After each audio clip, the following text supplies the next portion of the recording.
जंगल में सब कुछ शांत था। माता सीता कुटिया के बाहर थी और श्री राम स्वर्ण मृग के पीछे जा चुके थे। लेकिन उसी समय एक ऐसा राक्षस वहां आने वाला था जो पूरी रामायण की दिशा बदल देगा। एक साधु का रूप, लेकिन मन में भयानक छल, और फिर माता सीता का हरण। आज हम जानेंगे सीता हरण की पूरी भावुक और रोमांचक कहानी। तो दोस्तों, बिना देरी किए हुए कहानी में प्रवेश करते हैं। जब भगवान श्री राम, माता सीता और लक्ष्मण वनवास के दौरान पंचवटी में रह रहे थे, तब उनका जीवन शांतिपूर्ण चल रहा था। चारों ओर सुंदर वन थे, पक्षियों की मधुर आवाजें थीं और प्रकृति भी शांत थी। लेकिन रावण की बहन शूर्पणखा की घटना के बाद सब कुछ बदल चुका था। शूर्पणखा ने अपने अपमान का बदला लेने के लिए रावण को भड़काया। उसने रावण को माता सीता की सुंदरता के बारे में बताया। रावण पहले ही अहंकारी और शक्तिशाली था। जब उसने सीता के सौंदर्य के बारे में सुना तो उसने मन में उन्हें पाने की इच्छा जाग उठी। उसने एक भयानक योजना बनाई। रावण जानता था कि सीधे युद्ध में राम को हराना आसान नहीं होगा, इसलिए उनसे छल का रास्ता चुना। उसने मारीच नामक राक्षस की सहायता ली। मारीच मायावी शक्तियों में अत्यंत कुशल था।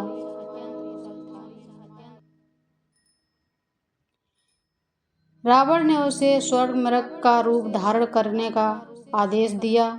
पहले मारीच डर गया। उसने रावण को समझाने की कोशिश की कि श्री राम से दुश्मनी लेना विनाश को बुलाना है, लेकिन रावण क्रोधित हो उठा।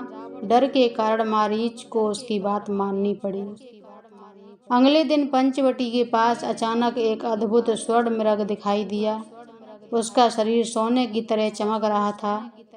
वह इतना सुंदर था कि किसी ने ऐसा मृग पहले कभी नहीं देखा था। माता सीता उस मृग को देखकर मोहित हो गईं। उन्होंने श्री राम से कहा, प्रभु, यह मृग कितना सुंदर है।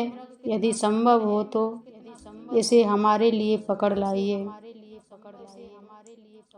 श्री राम समझ गए कि यह साधारण मृग नहीं हो सकता, लेकिन सीता की इच्छा पूरी करने के लिए वे उनके पीछे दौड़ पड़े। जाने से पहले उन्होंने लक्ष्मण से कहा कि वे सीता की रक्षा करें। इसके बाद श्री राम स्वर्ण मृग के पीछे जंगल में चले गए। मारीच उन्हें दूर दूर तक ले गया। कुछ समय बाद श्री राम ने समझ लिया कि ये मायावी राक्षस है। तब उन्होंने अपना बाण चलाया। बाण लगते ही मारीच अपने वास्तविक रूप में आ गया। मरते समय उसने जोर से पुकारा, हा लक्ष्मण, हा सीते। उसकी आवाज बिल्कुल श्री राम जैसी थी। उधर कुटिया में बैठी सीता ने यह आवाज सुनी तो वे घबरा गईं। उन्होंने लक्ष्मण से तुरंत राम की सहायता करने के लिए जाने को कहा, लेकिन लक्ष्मण जानते थे कि श्री राम को कोई संकट नहीं हो सकता।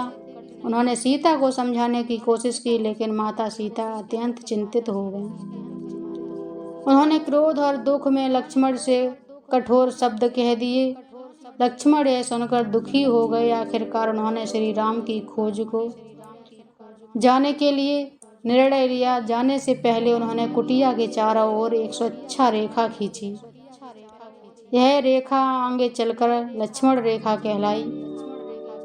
लक्ष्मण ने कहा था, माता सीता, कृपया इस रेखा के बाहर मत जाइए। इसके बाद वे जंगल की ओर चले गए।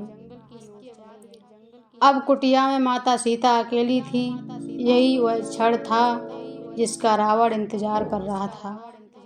कुछ समय बाद वहां एक साधु के भेष में रावण पहुंचा। उसने साधु की तरह आवाज लगाई, भिक्षाम देहि।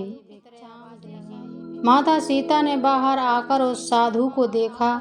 उन्होंने उसे भोजन देने का निर्णय लिया, लेकिन रावण लक्ष्मण रेखा के बाहर खड़ा था। सीता रेखा के भीतर से ही उसे भोजन देने लगी।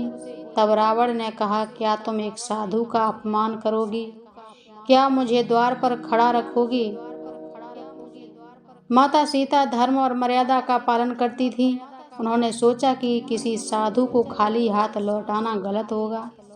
जैसे ही वे लक्ष्मण रेखा पार करके आईं, रावण अपने असली रूप में आ गया। उसका विशाल और भयानक रूप देखकर पूरा जंगल कांप उठा। सीता भयभीत हो गई। रावण ने कहा, मैं लंका का राजा रावण हूँ, तुम अब मेरी हो। इसके बाद उसने बलपूर्वक माता सीता का हरण कर लिया। सीता जोर जोर से श्री राम और लक्ष्मण को पुकारने लगी। रावण अपने पुष्पक विमान में उन्हें लेकर आकाश की ओर उड़ गया। रास्ते में माता सीता रोती रहीं, अपने आभूषण नीचे गिराती रहीं ताकि श्री राम को रास्ते का पता चल सके। उसी समय आकाश में उड़ते हुए जटायु नामक महान पक्षी ने यह दृश्य देखा। जटायु राजा दशरथ के मित्र थे। उन्होंने तुरंत रावण को रोकने का प्रयास किया। जटायु ने कहा, रावण, तुम अधर्म कर रहे हो, मैं तुम्हें सीता माता को ले जाने नहीं दूंगा। इसके बाद जटायु और रावण के बीच भयंकर युद्ध हुआ। जटायु वृद्ध थे, लेकिन उन्होंने पूरी शक्ति से युद्ध किया। उन्होंने रावण के रथ को तोड़ दिया। कुछ समय के बाद रावण भी घबरा गया, लेकिन अंत में रावण ने क्रोध में आकर अपने अस्त्र से जटायु के पंख काट दिए। जटायु घायल होकर धरती पर गिर पड़े। रावण फिर सीता को लेकर लंका की ओर बढ़ गया। उधर श्री राम और लक्ष्मण जब वापस लौटे तो कुटिया खाली देखकर घबरा गए। श्री राम बार बार सीता को पुकारने लगे, पूरे जंगल में उन्हें खोजने लगे। कुछ दूर जाने पर उन्हें घायल जटायु मिले। जटायु ने अंतिम सांसों में पूरी घटना बताई। यह सुनकर श्री राम का हृदय दुख क्रोध से भर गया। उन्होंने जटायु को अपने पिता के समान सम्मान दिया। इसके बाद श्री राम ने प्रण लिया कि वे रावण का अंत करेंगे और माता सीता को वापस लाएंगे। सीता हरण की यह घटना केवल एक अपहरण नहीं थी, यहीं से रामायण का सबसे बड़ा युद्ध शुरू हुआ।